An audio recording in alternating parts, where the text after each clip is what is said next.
hello hi नमस्कार केमिति अछन आपण माने सब आई होप आपण माने सब भलरे थिबे मो आज गोटे मनी सेविंग आइडिया गोटे आनी छी केना आपण मानकर जो पॉलिथिन गुडा को आपण मान घर बहुत आसुथिबो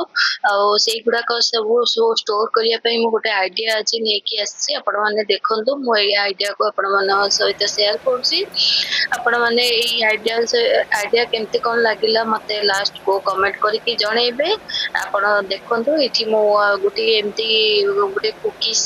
डब्बा गोटे थिला घरे एमती डब्बा तो बहुत गुडा अछि मोर से जो मो एटा कोन करछि ना एमती शेप रे काटि देछि आपण माने एमती छुरी रे ताको गरम करके गैस रे गरम करके आपण माने काटि परिबे आ मो एटा वीडियोटा ऑन करिया को भूली जाइतिली म आपण माने देखि देली गैस पाखे रखी कि ना मो एमती ऑन करथली बोली एठी देखंतु मोर कलर मोर घर कलर हैला समय रे मोर कलर टिके ब्लू कलर बड़का बहुत ହେଇଥିଲା ଆଉ ସେଇଟା ମୁଁ ବହୁତ ଷ୍ଟୋର କରି ରଖିଛି ଆହୁରି ଏବେ ପର୍ଯ୍ୟନ୍ତ ଆହୁରି ଅଛି ଆଉ ସେଇ ମୋ ଆଇଡିଆ ଟା ଆପଣ ମାନଙ୍କୁ ସେୟାର କରୁଛି ଏମିତି କଲର ଆପଣ ମାନେ ଯୋଉ କଲର ବି ଆପଣ ଦେଇପାରିବେ ଏମିତି କଲର କରିଦେବେ କାହିଁକି ନା ଭିତରେ କଣ ରହୁଛି କଣ ନାହିଁ ଆପଣ ମାନଙ୍କର ଆଉ କିଏ ବି ଦେଖିପାରିବେନି ସେଇ ଅନୁସାରେ ଆପଣ କଲର କରିଦେବେ ଏଠି ଦେଖନ୍ତୁ ମୁଁ କଲର କରିଥିଲି ଥରେ କଲର କରିଥିଲି ଟିକେ ପାଣି ଅଂଶ ଟିକେ ହେଇଯାଇଥିଲା ବହୁତ ସେଇ ଯୋଗୁ ଟିକେ ଛାଡି ଦେଇଥିଲି ଗୋଟେ ରାତି ପାଇଁ ଗୋଟେ ରାତି ପାଇଁ କଲର କରି ଛାଡି ଦେଇଥିଲି ତାପରେ ମୁଁ ସେକେଣ୍ଡ ଟାଇମ ପୁଣି କଲର କରିଥିଲି ତା ବାସ ଦିନ ପୁଣି କଲର କରିଛି ଏଇଟା ଏଇଟା ଦେଖନ୍ତୁ ଏଇଟା ମୋର ସେକେଣ୍ଡ କଲର ଏଇଟା ହଉଛି ଆଉ ଏଇଟା ବି କଲର କରିକି ଛାଡିଦେବି ଛାଡି ସାରିବା ପରେ ଆପଣ ମାନଙ୍କୁ ଦେଖେଇବି ମାନେ କେମିତି କଣ ଆଇଡିଆ ଟା ଆପଣ ମାନଙ୍କୁ ଲାଗିଲା ମତେ କମେଣ୍ଟ କରିକି ନିଶ୍ଚିତ ଭାବରେ ଜଣେଇବେ ପ୍ଲିଜ କମେଣ୍ଟ କରିବେ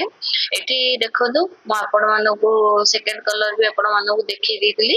ଆଉ ଏଇଟା ବି ସେକେଣ୍ଡ କଲର ହଉଛି ବୋଧେ ହଁ ଏଇଟା ସେକେଣ୍ଡ କଲର ହଉଛି ଆଉ ଏଇଟା ରଖିଦେବି ଟିକେ ଛାଡିଦେବି ଶୁଖିବା ପାଇଁ ପୁଣି ଗୋଟେ ମାନେ 2-3 ଘଣ୍ଟା ଏଇଟା ଛାଡିଦେଲେ ପୁରା କଲର ଶୁଖି ଯାଉଛି କାହିଁକିନା ଏଇଟା ୱାଲ କଲର ଟା ମାନେ ଯୋଉ ଘରର ପେଣ୍ଟ ହଉଛି ସେଇ କଲର ଟା ଆଉ ଏଇଠି ଦେଖନ୍ତୁ ମୁଁ ପ୍ଲାଷ୍ଟିକ ରେ ପ୍ଲାଷ୍ଟିକ ଅର୍ଗାନାଇଜ ଲେଖିକିନା ମୁଁ ଛାଡିଦେବି ଗୋଟେ କାଗଜଟାରେ ଲେଖିଦେଲି ତାକୁ ଫେବିକୁଇକ କରିକି ତାକୁ ଚିପକେଇ ଦେବି ଏଠି ଏମିତି ଚିପକେଇ ସାରିଲା ପରେ ମୁଁ ତାକୁ ଆପଣ ମାନଙ୍କୁ ଦେଖେଇବି ଅର୍ଗାନାଇଜ କେମିତି କଣ କରିଛି ଆପଣ ମାନଙ୍କୁ ଏଇ ଅର୍ଗାନାଇଜ କେମିତି କଣ ଲାଗିଲା ମତେ ନିଶ୍ଚିତ ଭାବରେ କମେଣ୍ଟ କରିବେ ଏମିତି ଦେଖନ୍ତୁ ଏଇ ପ୍ଲାଷ୍ଟିକ ଗୁଡାକ ଆପଣ ମାନଙ୍କର ବହୁତ ଗୁଡାଏ ଆସୁଥିବ ଘରକୁ ଏଇଗୁଡାକୁ ଷ୍ଟୋର କରିବା ପାଇଁ ଆପଣ ମାନେ ଜାଣିଥିବେ ଏଇଠି ସେଇଠି ଆପଣ ମାନେ ପକଉଥିବେ ମୁଁ ଜାଣିଛି କାହିଁକିନା ମୁଁ ବି ଏମିତି ପକଉଥିଲି ଆଉ ମୁଁ ଏବେ ଅର୍ଗାନାଇଜ ଏମିତି କରିକି ରଖିଛି ଆଗରୁ ଆପଣ ମାନଙ୍କୁ ଆହୁରି ଅଧିକା ଆଇଡିଆ ସବୁ ସେୟାର କରିବି ଏଠି ଦେଖନ୍ତୁ ଏଠି ଉପର ପଟ ଯୋଉଟା ଧରିବା ପଲିଥିନ ର ଧରିବା ପର୍ସନ ଟା ଉପରେ ରଖିବେ ଆଉ ତାର ତଳ ପର୍ସନ ଟା ଭିତରେ ଏମିତି ଗୋଟେ ପରେ ଗୋଟେ ଏମିତି ଛନ୍ଦିକି ରଖିକିନା ଆପଣ ଭିତରେ ଗୋଟେ ତାକୁ ପୁରା ଡବା ଭିତରକୁ ପୁରେଇକିନା ରଖିବେ ଆପଣ ମାନଙ୍କର ଏମିତି ହେଲେ ଏମିତି ଯୋଡିକି ରଖିଲେ ନା ଆପଣ ମାନଙ୍କୁ କଣ ଦିଗ ଲାଗିବ ନା ଗୋଟିଏ ପଲିଥିନ ବାହାର କଲାଡୁ ଆଉ ଗୋଟେ ବି ପଲିଥିନ ତା ଅନୁସାରେ ଆସିବ ମାନେ ଆପଣ ମାନଙ୍କୁ ଦେଖିବେ ଆଗକୁ ମୁଁ କେମିତି କଣ କରିଛି ସେଟା ଦେଖିକି ଆପଣ ମାନେ ନିଶ୍ଚିତ ଭାବରେ ମତେ କହିବେ ଏଇଠି ମୁଁ ସବୁ ଯାହା ଯେତିକି ଘରେ ପଲିଥିନ ଥିଲା ମୁଁ ଏମିତି ସବୁ ରଖିଦେଇଛି ଆପଣ ମାନଙ୍କୁ ଦେଖେଇଦେଲି ବି କେମିତି କଣ ରଖିଛି ଏଠି ଆପଣ ମାନଙ୍କୁ ଆଜିର ଭିଡିଓ କେମିତି କଣ ଲାଗିଲା ନିଶ୍ଚିତ ଭାବରେ କମେଣ୍ଟ କରିକି ଜଣେଇବେ କାଲିର ଭିଡିଓ ଆପଣ ମାନେ ଦେଖିବାକୁ ଜମା ବି ଭୁଲିବେନି ଆଉ